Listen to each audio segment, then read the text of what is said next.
14h, Sud Radio, la France dans tous ses états, le fait du jour. La dermatose, c'est le mot qui inquiète les éleveurs de bovins depuis cet été. Près de 2000 bêtes ont été abattues depuis juin en raison de la propagation de la dermatose nodulaire contagieuse, une maladie qui touche exclusivement les bovins. Et pour lutter contre la propagation du virus, le gouvernement a décidé de suspendre temporairement les exportations d'animaux vivant à l'étranger. Un énième coup dur pour les éleveurs. On en parle avec nos deux invités, le porte-parole de la coordination rurale Patrick Legras et l'éleveuse du Cantal Charlotte Sala. Bonjour.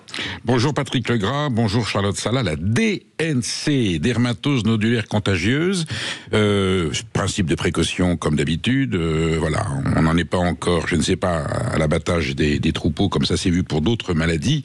C'est terrible parce que, et ça a été des millions de volatiles, on sait que la viande est consommable. Principe de précaution absolue, le pouvoir politique ne veut rien entendre. Et là, vous avez des bêtes, pour les uns en alpage, puisque la maladie est partie des Alpes de la Savoie, pour les autres en estive dans le Massif central. On peut pas rentrer les bêtes, on est déjà presque à la fin octobre, c'est le moment de la rentrée. Patrick Legras, vous êtes agriculteur, porte-parole de la coordination rurale. Est-ce que vous sentez la détresse de vos adhérents et des éleveurs bovins français monter? Alors tout de suite, on va changer de registre par rapport à tout ce qu'on a pu dire depuis des mois. Évidemment que nos agriculteurs et les éleveurs sont catastrophés. Pourquoi? Parce qu'en fait, il faut reposer le problème. Pourquoi? Parce qu'on a en face de nous des gens qui n'écoutent pas. Je vais vous prendre un seul exemple.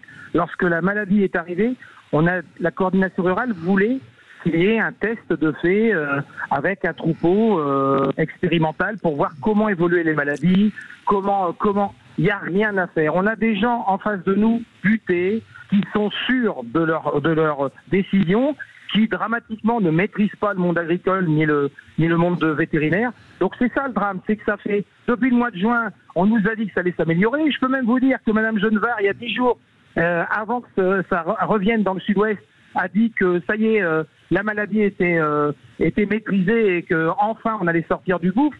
Et ben c'est ça le problème, c'est qu'on a des gens qui n'écoutent pas. Alors qui sont-ils précisément? Ce sont des fonctionnaires, ce sont des scientifiques, ce sont des responsables administratifs? Je vais vous dire une chose très simple, et ça vous pouvez le vérifier en tant que média. On a même des vétérinaires qui ont dit que le protocole n'était pas bon. Ils ont été, allez, on va pas dire réprimandés, c'est pire que ça. On leur a dit que s'ils continuaient à répondre cette information, ils ne pourraient plus exercer leur métier. Ah oui. Donc le problème aujourd'hui, voilà. Donc aujourd'hui, c'est ça le drame, c'est qu'on a en face de nous des gens obtus qui n'écoutent pas. Et là, évidemment que là, ça devient, il y a un développement qui est logique. Pourquoi il est logique? Parce qu'on sait que le vaccin est efficace qu'à 90-95%. Il y a toujours des bêtes qui vont passer à travers. Et aujourd'hui, évidemment, devant la crainte de l'Europe qui peut mettre la France sous cloche, devant plein de craintes, et bien alors là c'est le petit soldat, donc là c'est la panique. Donc c'est la panique, on prend des décisions du matin pour l'après-midi. La ministre de l'Agriculture, Annie Genevard, elle fait ce que des autorités compétentes lui disent de faire. Je pense qu'elle n'est pas vétérinaire elle-même. Qui sont ceux qui prennent la décision? C'est au niveau du ministère de l'Agriculture, plus précisément, ou à d'autres instances? Ou c'est vraiment le ministère de l'Agriculture qui est en cause, là, dans vos accusations? Je vais vous dire que c'est tellement complexe. Il y a tellement de personnes qu'il faut leur demander. Voilà. Oui. Enfin, c'est elle qui prend la décision au niveau politique, bien sûr. Mais on lui a recommandé, il y a des gens qui, à titre scientifique ou sanitaire, ont dit il faut confiner. Alors, faut confiner pas dans un local, c'est que là on peut pas rentrer les troupeaux. Vous pensez qu'il va y avoir qu'est-ce qu'ils vous ont dit? Que ça allait se débloquer, qu'il y a une étude qui est faite de façon à pouvoir évoluer plus rapidement, ou vous n'avez pas de réponse? Aujourd'hui, il y a une décision de l'Europe qui va arriver. Donc, comme tout petit bon soldat, la France va suivre la préconisation de ce qu'a décidé l'Europe. Ah, parce que c'est à Bruxelles qu'on décide si un troupeau, qui est en Savoie ou dans le Cantal doit rentrer à l'étable. Tout à fait. Bon, eh bien, écoutez, Charlotte Sala, vous êtes à l'antenne? Oui, je suis là. Bonjour Charlotte, vous êtes éleveur à Cussac dans le Cantal, un merveilleux endroit. Vous avez des vaches salers en élevage fermier, elles sont nourries à la ferme avec le foin du domaine. Vous faites des salers, ce fromage salers tradition qui correspond, vous avez tradition Sala. Vous êtes vraiment dans la quintessence de l'agriculture de qualité. Vous êtes jeune, vous êtes courageuse, vous avez repris une exploitation familiale. Et là, vous avez combien de bêtes en estive? Je rappelle ce que c'est l'estive. L'été, à la belle saison, les vaches sortent de la prairie autour de la ferme et vont en altitude pour brouter, pour ruminer une herbe qui est meilleure. Maintenant, c'est la saison, il faut les ramener. Où est-ce qu'elles sont actuellement?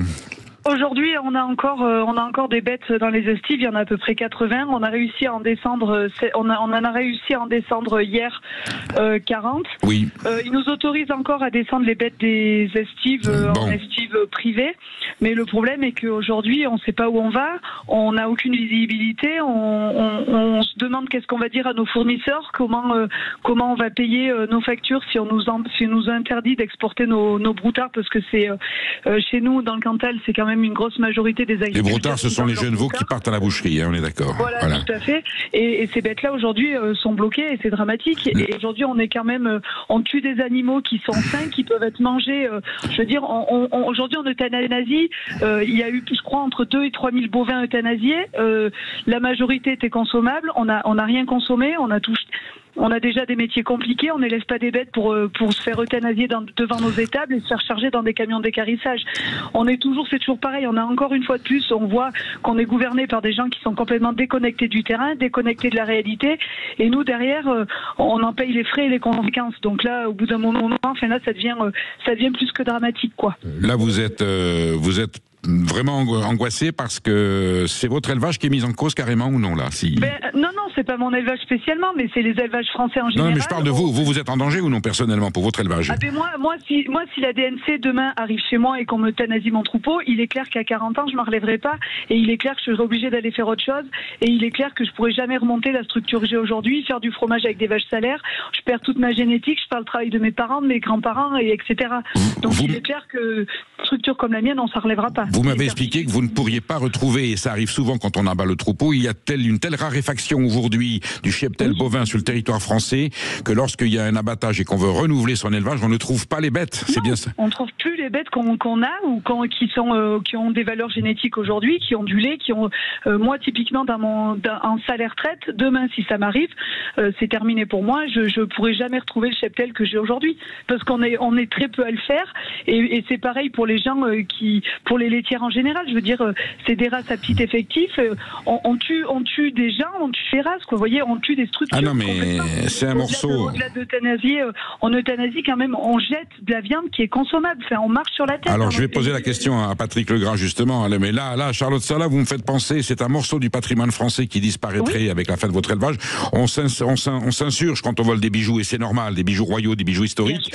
Un troupeau de vaches Salers dans le Cantal aujourd'hui qui fait des fromages au lait cru, c'est un patrimoine de la culture française qui disparaît. Patrick Legras, la viande est consommable, selon ce que m'explique Charlotte Sala.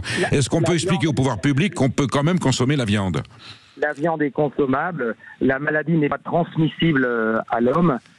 Évidemment, les bêtes qui seraient malades, évidemment, on les met de côté. Bien sûr. Et pour une ou deux bêtes qui sont malades, on abat 80, 100, 120, 150. Là, on a un troupeau là qui est en frontière avec l'Espagne. Il y a 800 bêtes. Donc, on va abattre les 800 bêtes.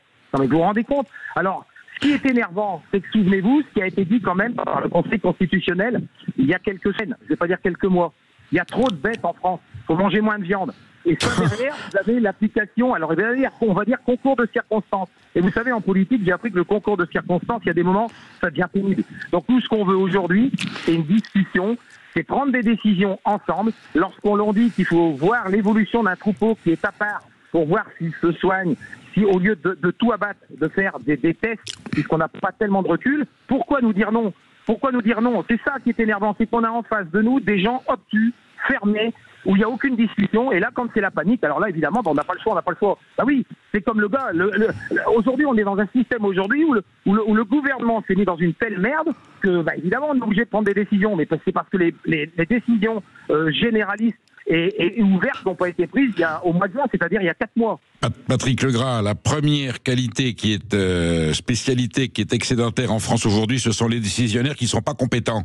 Voilà, qui obéissent à des normes qui ont été fixées en ignorance des réalités du terrain, avec des conditions de production qui en général favorisent toujours l'agro-industrie, la grande distribution, enfin voilà, les usines Afrique et les paysannes et les paysans français qui triment, qui se donnent beaucoup de mal pour nous faire beaucoup de bien. Courageux, on rendra jamais assez hommage à la paysannerie française qui commence à devenir une rareté. Charlotte Salin nous disait tout à l'heure, je ne trouve plus de vaches pour renouveler le troupeau. Bientôt, c'est des paysans qu'on trouvera plus sur le territoire français pour nous nourrir. dire, je pense que la situation légitime votre colère, et je suppose que vous n'êtes pas le seul à être en colère.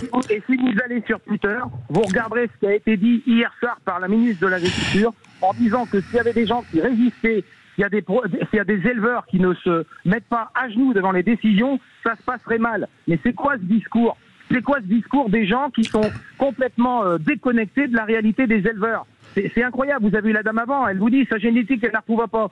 Et aujourd'hui, vous imaginez quelqu'un qui a la chance de ne pas avoir la maladie, vous pensez qu'il va vendre ses meilleures bêtes pour les vendre comme ça? Non, il va vendre automatiquement ses moins bonnes. Donc on est en train de casser un système et qui était déjà sur la corde raide, et on est en train de le casser parce qu'on a des gens irresponsables au-dessus de nous. On est bien d'accord.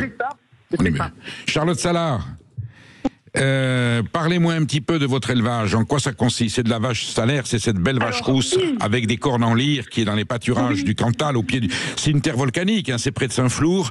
Vous récoltez le lait tous les jours. Je crois que la vache doit avoir son veau pour pouvoir donner son lait. Et ensuite, vous élaborez vous-même dans votre laboratoire des fourmes du salaire. C'est le nom du fromage. Hein, il a droit à un statut différent de artisanal fermier. Expliquez-moi ça. Oui, donc entrée des vaches salaires avec lesquelles il faut leur veau pour qu'elles nous donnent leur lait. On fait du fromage du mois de mars au mois d'octobre, car les vaches mangent uniquement de l'herbe.